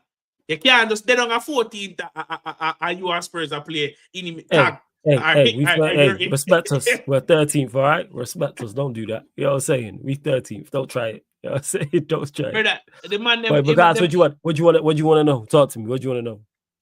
What going with Amorim? Why am I seeing pictures of Amorim molded with that ball team, man? Because he performing like an Egypt. That's why. You know what I'm saying? You make foolish decisions, you're going to get compared to foolish people. That's what it is. I rate Amorim. But when you do nonsense, like this is what happens when you have the results he's had and when you make certain decisions he's made and when you fail to win games back to back, etc., etc. These are the questions that are going to be asked. The people are like, oh, why have you not turned on him and did it there and this or that? Because I don't trust the people. I don't trust you know, so man, general, you know that. You know that. You know that. All right, go and talk, Flawless. Me just say that. Go and talk. Yeah. We just have a moment in it. Yeah. No, he Go called on. it. Remember, he's referring to when he was calling it from early. Because he mentioned it the last time when we spoke on the Q&A, whenever it was. And here the thing is with it as well. I don't trust the people upstairs to go make the decision to get the next guy. They've already got this. Your man them? I'm talking. No, that's your man them. I don't fuck with Ineos. Never have. They're never my guys. Never my guys. Let me just clarify that. Never my guys. Never will be my guys. Let me just clear that up. That's what I'm saying. Never ever. Because everything I've said pretty much about them is spot on. Because all this conversation at the start of the season was structure and what Manchester United were going to do with a footballing structure and how much better we were going to be. How's that structure helped? We on our case for our worst ever season, period. Everywhere where you look, and this is under them. No, but all right, watch it. It's a domino effect. Yeah, all of the decisions that they make from them coming into now are discussed. The whole it is a catalyst of failures, isn't it? Yes. Because what one is if the man them did do it, like for instance, this is the perfect example. You see my phone right there, so you see my phone right there, perfect example. Say you go out with a girl, for instance, hypothetically, allegedly, and you just try to feel out the vibe to see what go on, but you're not really get no indication, you're not getting no hint. As man a yard man, we used to the yard girl them. When hint forgive, hint I go give you get that man. You're not gonna ask no question. You see me? Girl can't tell you no lie. What you mean? You ever watch a sniper show? A show when you sniper or whatever. When the man decide that man must say 38, take the shot, and the man just say, bam, no question. You get what I'm saying? Him just give the calculations, zoom in, bam, that I get shot down, same time, no questions asked. But you're probably a deal with probably say American girl, and man not really understand how them program, dog. You get what I'm saying? I don't understand how them program. Hint. I've been there with y'all when it's like I have no idea. She's on the side. And then when they left, she can say, you should have done this. Blood clot, just say so. Tell me no, but she didn't, bro. Just give me a glare. That's all me need. Just look for me. Just look for me. More scoring than this bitch. Oh, she needs to give me slip a hand. Just touch my shoulder. That's all me need. Me not need no more than that. Just look at me and smile. But you over there, so sit down like yes. I'm not too sure about this guy. I'm scared. You get to me and say someone just behave apprehensive. Me I say yo, me not really sure how to approach this. Because you get what me I say because so you say yo, give me a hug and you get the hug quick and fast and then you say but so hold on, how that happens so fast and so easy? Yeah, say but me not get no because after the hug you're gonna pull it all the way back out yes. You know worse than that when them slap you up when them when them play because watch out. If you want me to be forceful enough, me do it. Me can do it. Just give me the fucking hint. Just give me one hint. Ah, boy. And you're dead. But when you not give me nothing, boy, man, don't know what to do. Man just say, yo, me just spend 150 and not even get a kiss. What the fuck are going? Yo, that one a personal enough. That one a recent. Hey, yo, brother Javon, listen. Listen. Hey, ain't no fun with it. You know what? Never mind. Go on, carry on. Never mind. I ain't gonna say what I was gonna say. I ain't gonna say what I was gonna say. Go on, you might carry on. Don't say it flawless. You get what I say? So it's like no. So then you get. So then now you go to the point where you say I get the interest, and a bit interest and. Be a text back and forth answer and thing. And I say, yeah, I like the vibe, but me I say, yo, this just stagnant. It nah gone away. Ineos just a I don't know, I'm not sure. Them don't know what go on. It's like, brother, when you come in, first thing you do, fire blood clot Ten Hag. We are wait pan. We are wait pan. Yes, it's a man of shit. We are wait pan. FA fucking cup. What we are wait pan FA cup for? What kind of FA cup? What did they wait pan about FA cup? If you win the FA Cup, toodaloo, thank you very much. We won 2 trophies. Fuck off. Yeah. Then you say, you keep him. Then you decide, okay, you go in the season now, you go. It's so bad. Every time I go through it, it makes them sound worse. Every time I talk about it and that whole situation, that they agreed to get rid of him. That's what makes the situation and then worse. one on. In your mind, it never dawned upon you. So based on the structure of the team, you cannot get a rigid manager. You then have to go out and get a manager that can adapt, so you can rescue the season. And then in the event, you need from Rue did win the 4 game, them just give the rest of the season. Big man thing. You because you know when them short man go on like them big and them tall and them. I don't know if none on the shot, but sorry. Them big and them tall and them strong and what have you and go on like them big and them bad. I say, yo, do this, yo, do that. And I say, brother, I know so that work over here, so no with me. I wrong guy. Mm-hmm. I know why they didn't give Road. Go to, you know, when a man try to prop up himself, but you know say a pussy. You know say as a time for war, him go duck it. So Iniesta move. So Iniesta run go to Amorim and say, yo, it's now or never.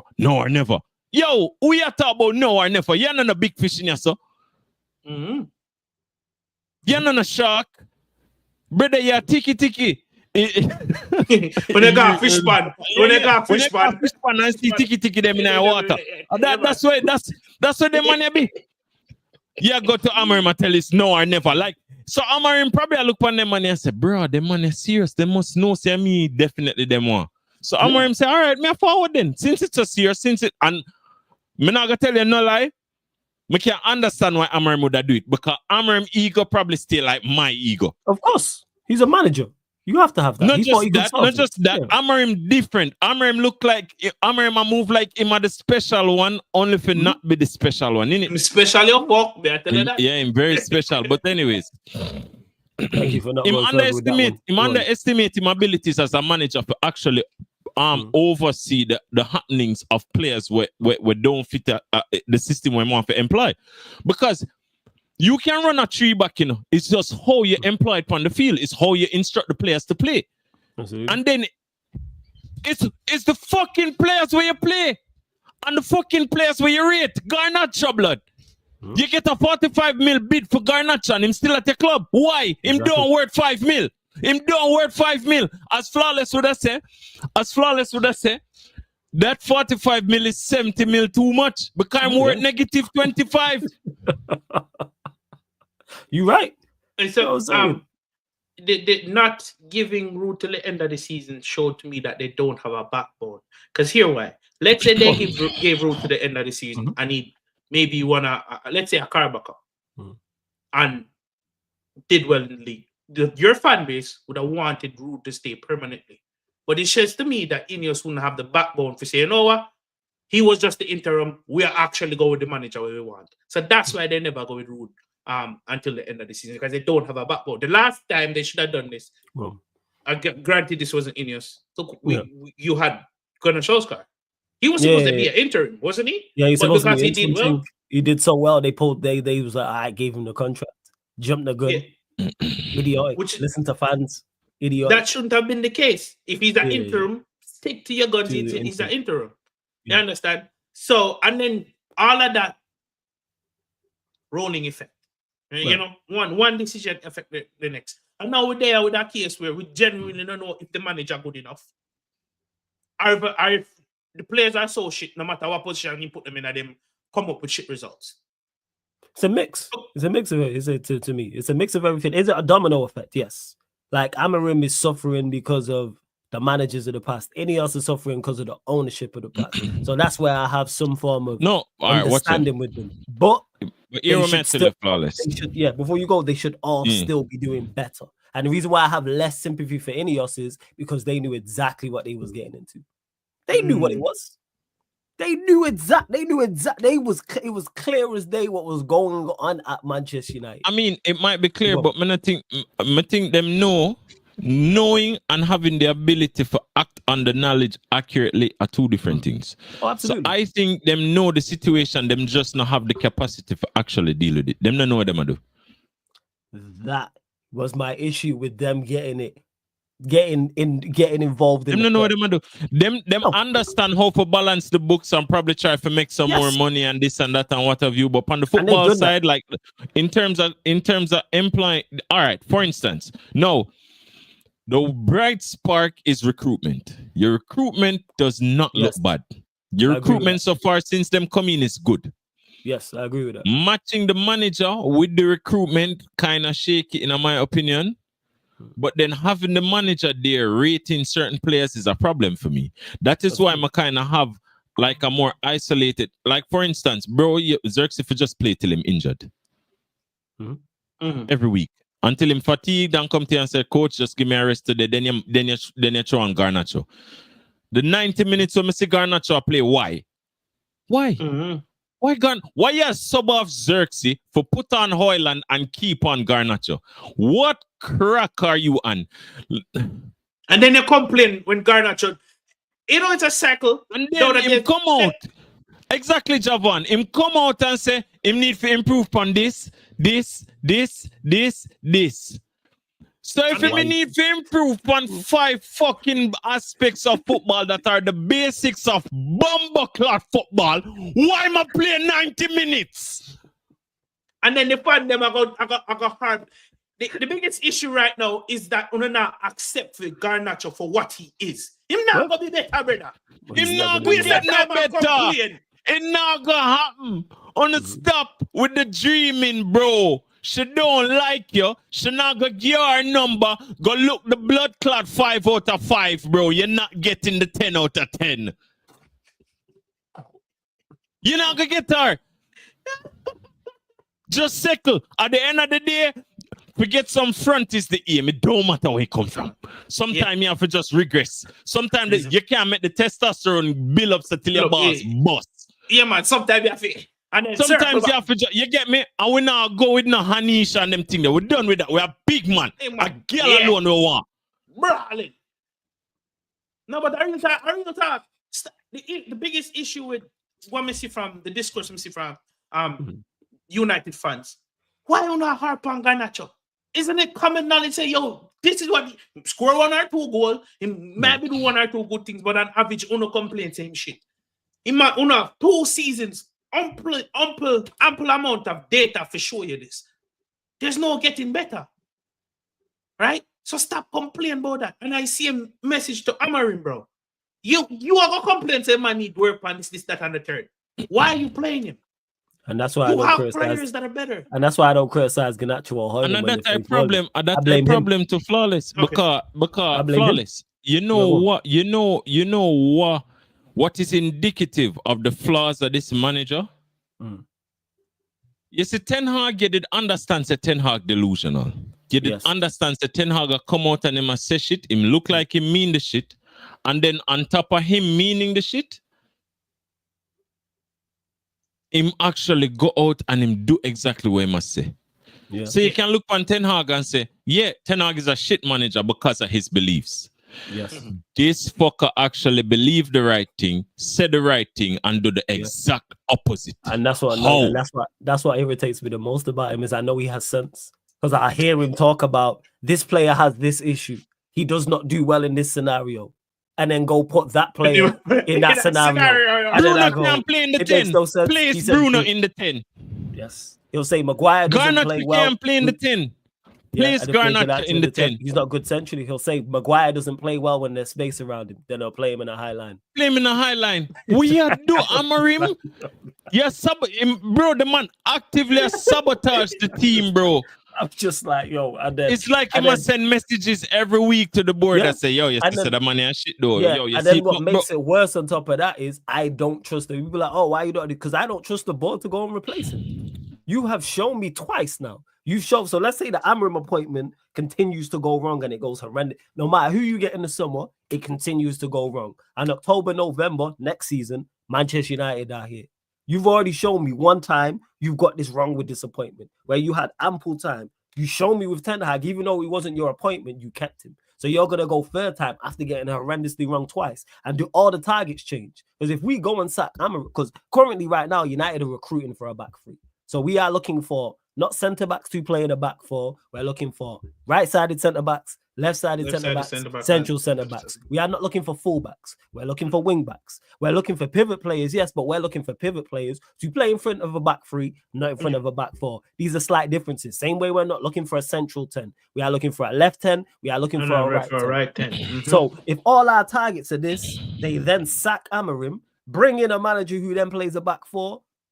What's gonna go on with all this? Do you still then go ahead with that recruitment? And of course, if you can play left 10, you can play central 10. However, football is fine margins that we talk about all the time. That fine margin, that 5% that player can't hit, could be the difference between you winning a trophy or not winning a trophy. Not only that with the recruiting. If you're gonna switch up the recruiting, then that means you're gonna have excessive players for one position, because that happened to us.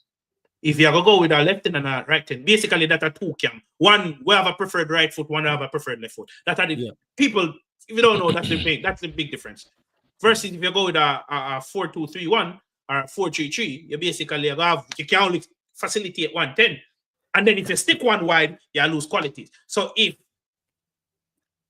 you're right, because recruiting supposed to start long blood clot. It's supposed to start now, because it's when people ask me, like, shout out to Sai, he'll ask me, he'll go, all right, does United winning the Europa League or not winning the Europa League affect our budget and affect who we are gonna go get in the summer? And I said, if we're waiting to see if we win the Europa League or not, we have finished. We should be working on that now. Manchester United should be identifying targets at this early April, identifying targets now. You know what I'm saying? List the targets, what exactly we need, who's leaving, who's number one target, who's number two, who's number three, etc., and then going from there. Are they doing all this? In my heart of hearts, no, I don't think they are. And that's flawed. To Lex's point, they have done well in the recruitment side of things. That's one thing they have done well. But do I trust them overall? Nah, because I've seen you do. She keeps saying this. All they've done since they've come in is rectify their fuck-ups. Everything they've done well is something that they've messed up initially.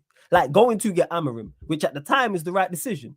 But you only went and got him because it went so wrong with Ten Hag. Because if it went right with Ten Hag, would you have went and got Amorim? No. If Ten Hag was 6 and the performances was better, like you lot said, you lot literally went and got him 2 babysitters. I've never seen that anywhere else, where you have a manager and you went and got 2 managers to manage alongside him, not assistants. Yeah, that's 2 crazy. genuine Van Nistelrooy was a manager in Holland.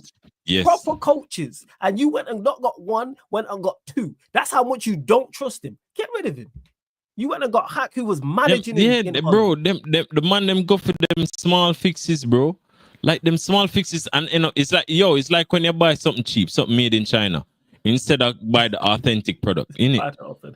And then you buy about 10 of them, and you still end up having to buy the authentic product, bro. You get what I say? Buy cheap, like, you buy twice, man. Yeah, just buy the right thing for the first time, innit? And my comment about the recruitment is, the reason why I brought that up is you have no players to naturally play the way you want to play.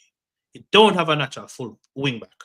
You don't have a natural CDM that's used to sitting in front of a back three. You don't have a natural center. Like they didn't have an idea like, all right, it's not working. Let's just go get Amorim. And it was like there was no thought process behind it.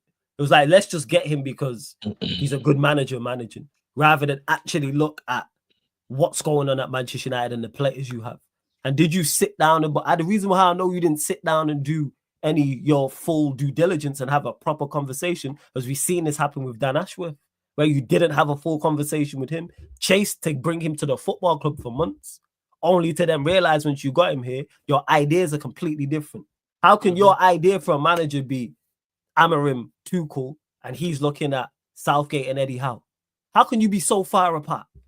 Did you not have these conversations knowing that Ten Hag's under pressure?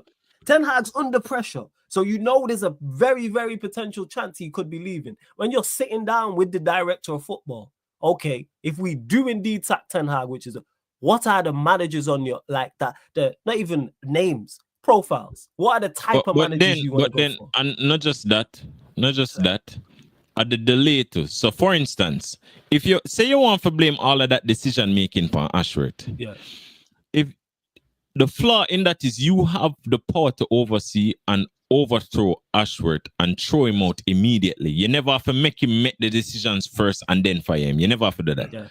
Yeah. You get what I say? What I think ended up happening is that them man, me no know, Ashworth must have hoodwinked them in the interview, show up and them realize, oh, this brother is shit. But guess what? The investment done gone to a level. Yeah. Which then shows naivety on your part to be bullied by some brother where you give him a contract without him have to prove himself to you first. Because then if you match the track record of him at Newcastle, maybe that did shake in the first place, innit? Yeah.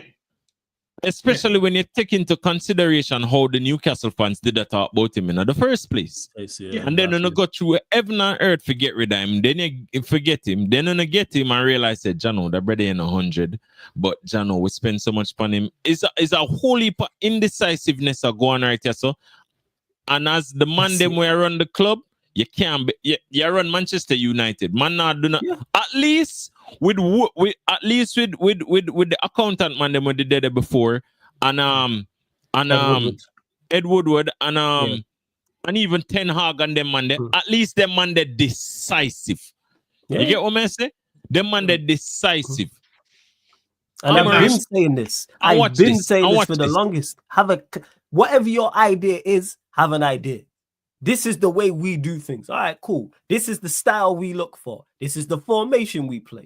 Stop letting people come into the club, whether it's managers, whether it's players, whether it's a director of football, and them dictate to you how we're going to do things. No, we run things this way. So we're going to be a possession-based side who play a back three.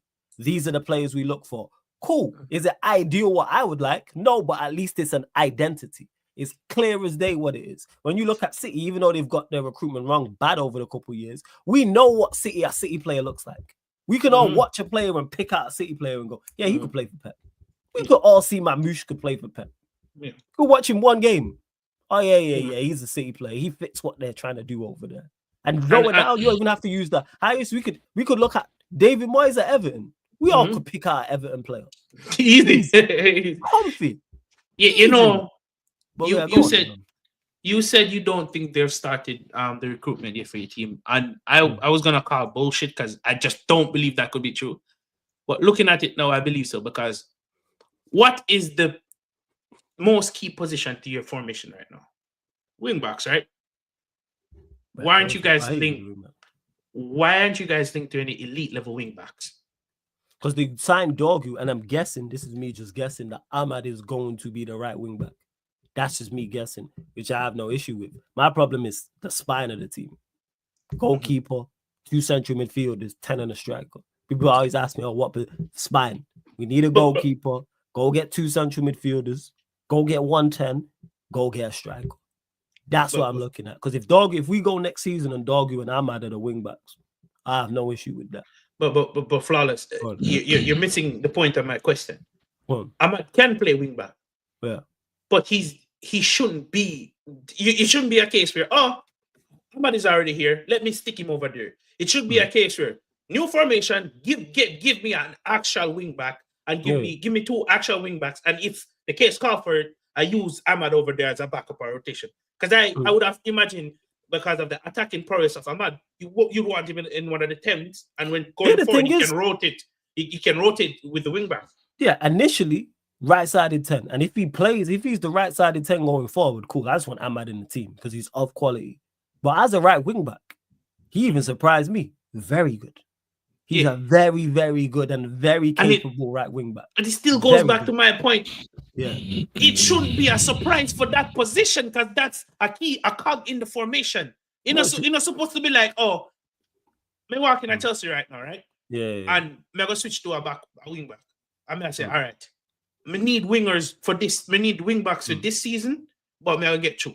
Not because he does a job here for me doesn't mean I shouldn't go and get a solid wing back that plays that position that grew up wanting to play that position. That is your profession. I get you saying. In today's football, there's too much managers trying to use players in different positions because they can do a good job there. Eventually, Ahmad is going to get found out. Eventually, there's going to be a game, a run of games where you say, you know what? Ahmad is not doing for me as a wing back right now. He has quality to do it in the past. And I'm saying this because it will happen. I've seen it happen at my club multiple times. It is going to be broken down because it's not the player's natural position.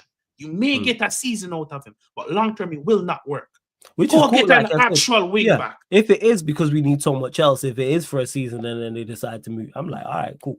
But for now, if it's him and Dogu, cool.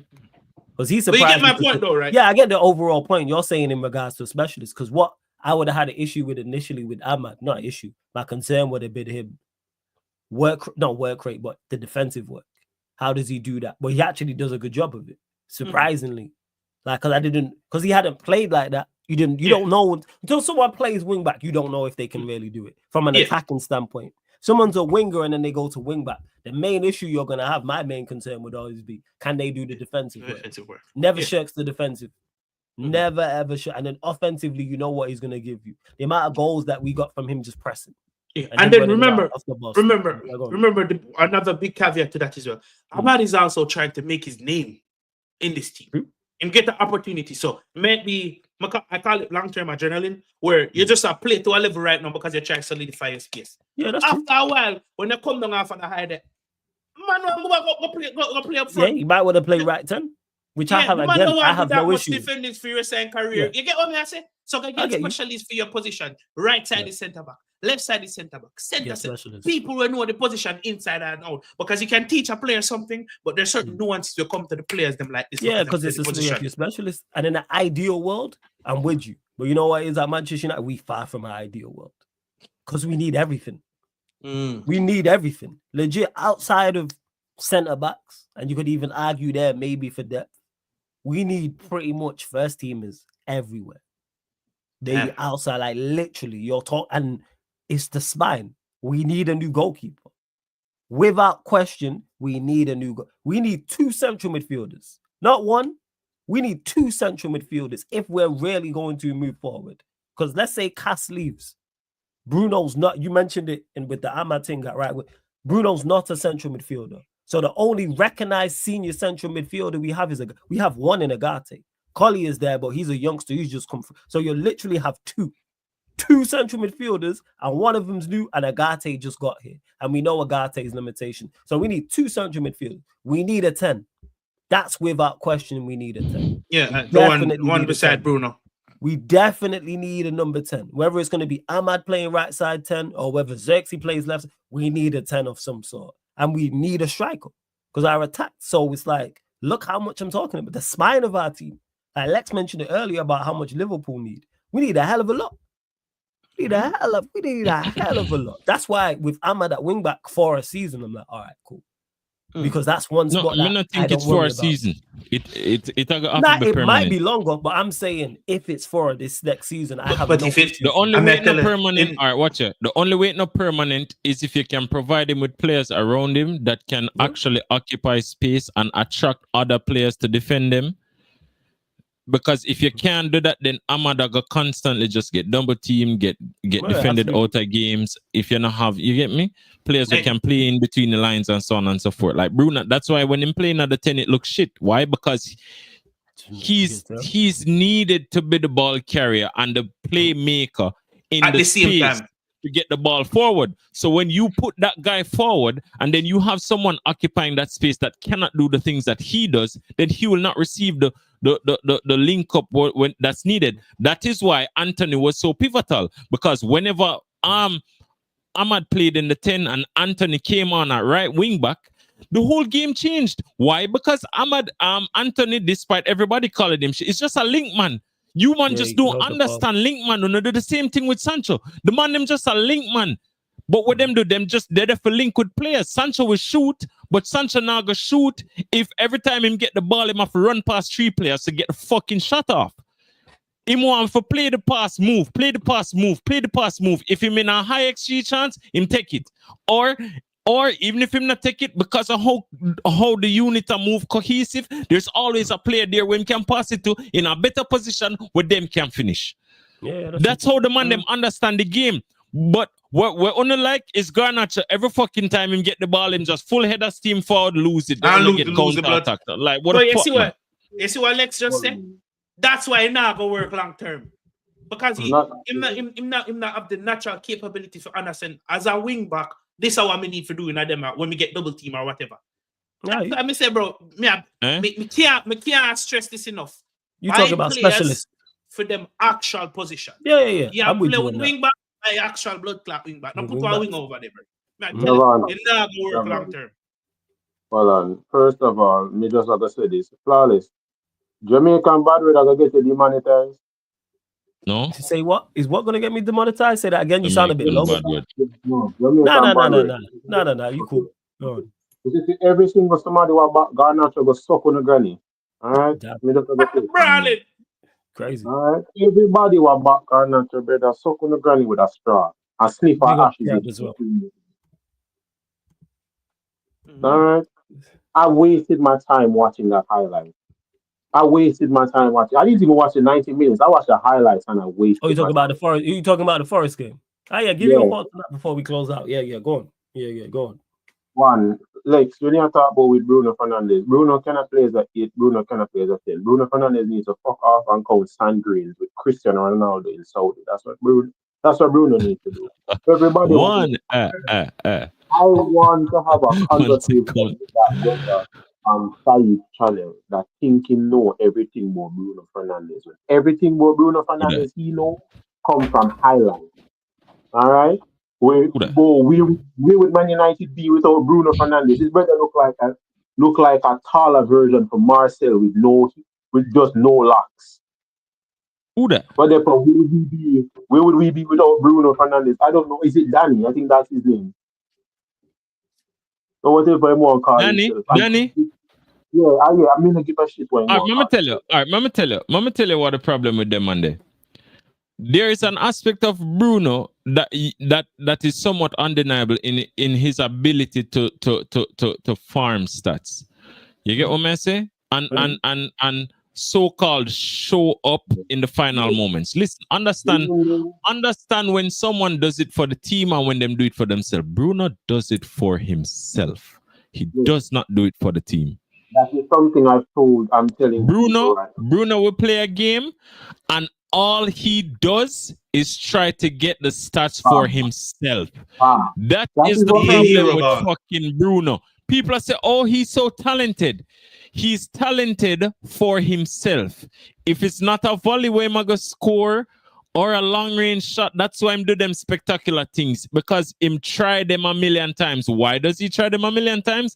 Because him know that once him get it right one time, a million people are going to defend him for no particular reason, because these people do not watch the game. Them just watch the highlights.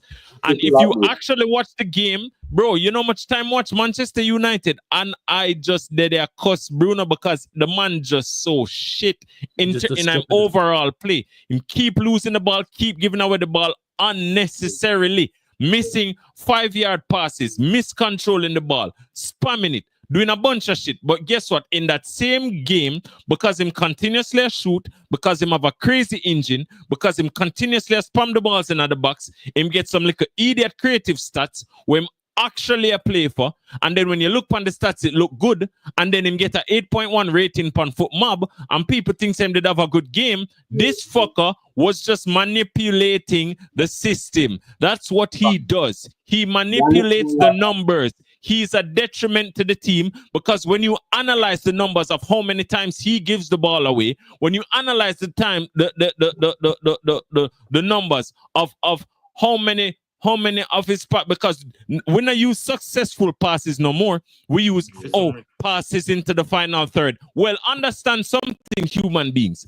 If I stand in the midfield and kick the ball into the box 500 times, I just played a final third pass 500 times in a single game, and I look like this spectacular footballer, because everybody will say, oh, why didn't the striker get onto it? Oh, Bruno is so great. Oh, Bruno is so this. Him take corners, him take free kicks. These things contribute to the stats. They are actually irrelevant when it comes on to the entirety of the team. And that is when you realize that Bruno is not playing for the team, he's playing for himself. That is why he does these spam passes. That is why he always takes risk, because he's looking for something for himself, blood. Yeah, and the risk them when him take. The risk them when him take is not successful risk. Like the hero ball them when take don't come off, and he actually breaks on your own final third play. I only by time when I say, Bruno, simple pass, Simple pass. pass. Simple bomb Bruno pass. cannot score You simple, can't make Javan. Go Javan, ahead. Bruno cannot score Bro, simple. But man, you watch the can game understand already and say, Bruno, don't Chivella this. Boom, Chivella out for a throw. this. Next, put it like this. Name me a midfielder in the Premier League that's played with a better front five. These are people that have played striker for Manchester United while Bruno was here. So Anthony Martial, Marcus Rashford, Edison Cavani, Mason Greenwood, Cristiano Ronaldo. Name me someone in the Premier League that played with a better front five than that. Name me someone that played with a better front five than that. You want to know something? It took Salah under 20 Premier League games to hit 16 assists. It's taken Bruno Fernandes 46 Premier League games to register 16 assists. It's taken Bruno Fernandes 46 Premier League games to register 16 assists. Bruno Fernandes is creative and has failed to hit 10 assists for 3 consecutive years. 3 consecutive years. Bruno Fernandes was everything for Sporting Lisbon. Bruno Fernandes in these 3 years in the Portuguese league has only registered 10 assists once. Bomba, I never know that. A real shit. Bruno A dead Fernandes baller, in bro. Sporting Man's a dead baller, fam. Dead. Joe Moutinho. That's why when the man them say he's so talented, Roy Keane did have to say to him, and them say, but you need more than talent. You need more than talent. You need a willing to play for your team. Anybody when me see a talk about Bruno Fernandes, I want you to do this. Tattoo Bruno Enjoyer above your lip to make everybody know the type of person you are. Just tattoo Bruno Enjoyer just above your lip, bro. Yeah, man. Big man thing. All right, that's what you need to do.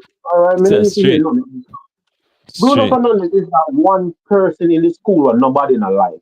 Him do the bare minimum, so when anything go wrong, you can't point at him. Bruno Fernandes against Everton literally cost us 2 goals. But because he scored a goal, guess who no one can blame now? People bypassed it. Yeah, it was his fault. He lost the ball Bro, twice. I've seen Bruno cause 2 goals and then get an assist and a goal. But nobody no realize that the man just throw you off a cliff only to fly down and save you. He squirts out, man. I squirts out. Watch over about the 7-0 from Liverpool. Bruno Fernandes is at half of 4 of them goals. 4. Yeah, and the man on the pitch just stand upright and walk fine dip on this. I ask to get sub, get trash. Bro, let me tell you this. And I'm going to say this right now about it. All right. None of you people of Man United that back this brother, you don't know anything about football. Okay? If you defend Bruno Fernandes, you don't know anything about football. That's just guaranteed. All right? You just don't know anything about football. Bruno is a captain. Bruno Fernandes plays for himself. We lost 6-1 to Spurs, and this brother is coming out saying, I scored the goal. At least I scored my goal. Now, let's not change the personnel. Let's have Pogba said that. Let's have Paul Pogba come out and say that. Now let me see what the reaction of the fan base would have been. Let Anthony Martial has said what Bruno has said. We lost 6-0, but I scored my penalty. Yeah? If it wasn't for my penalty, it would have been 6-0. Let me see what this fan base is on. Listen to this when it comes on to you people. Okay? You see, all of you, this is what I'm talking about, Flawless, when I said I don't want any revisionism of these matters. Yeah, I don't want no revisionism for nobody. Yeah, I literally had somebody try and look at me and tell me that they still believe in Mason Mount. I said, you and Mason Mount can fuck off the MK Dons. Yeah, Garnacho have a perfect team for you. Yeah, Deportivo Madrid. That's the perfect team for you. Yeah? Argentina. That's up, Lex. We've got big up. Every time. You can F up to the Argentinian 4th division, all right? This is what needs to happen. You see, when something isn't good, you want to know what you do? You send it back to the factory. Argentina, you never make that one year right. In Bana, Argentina, Christian Ball and he walk up and down with Christy face pan in Bati. Get rid of this brother, all right? Send him back to Argentina and beat him. We know have a couple 2 before there. Beat this brother, beat actual common sense back into this youth. Send him back to Argentina and burn him visa. Leave him there. Alright, leave that nigga there. Him and him brother can go back to Argentina and stay there. You see, until you can come back a competent footballer, bro, you're not even better than Lavezzi right now. Lavezzi was a baller, bro. And Yo, hey, don't disrespect them and then brother, Well, that's a throwback. Faguli can come out of retirement right now and still play better than Garnacho. Literally, Faguli can come back out right now and play better than Garnacho. Send Garnacho to the gulag, bro. Then everybody, he's direct. Yeah, him can get directly out of the club. That's what Garnacho can do. Him can go directly out of the club. Man United are post for Luke Shaw is back. The fuck you tell me that stuff? Where you tell me Luke Shaw is back? Where you tell me Luke Shaw back? What does that do? Where you tell me that stuff? Mason Mount is back, and what is he going to do? We know what he's going to do. We know what Mount's going to do. Get injured again. I have Chelsea fans out here talking about it. Man United scamos with Jadon Sancho. Okay, Chelsea fans, listen to this.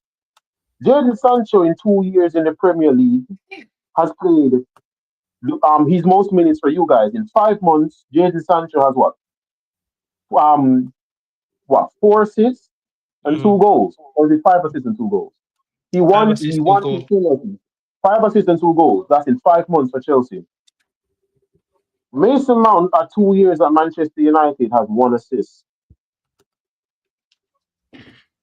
Yeah, I think Mount has like 9 open play assists in his entire Premier League career. Something crazy like that. Yeah, Mount is not the best. And number 9 was the 1 assist he has for us. Yeah, he's dreadful. Yeah. So Man United, why are you telling me that he's back? Man United fans, I still believe in Jadon Sancho, and I'm like, I still believe in Mason Mount. You cripples, you guys hurled death threats at Paul Pogba for less. Mm-hmm. You hurled death threats at Lingard for less. Mm-hmm. Yeah? Van der Beek got more abuse for doing more at Man United than what Mason Mount has. Let's not forget this. This club went at Van der Beek way worse than they have, but you're telling me you believe in Mason Mount. You and Mason Mount can F off the Shamrock Rovers. Yeah?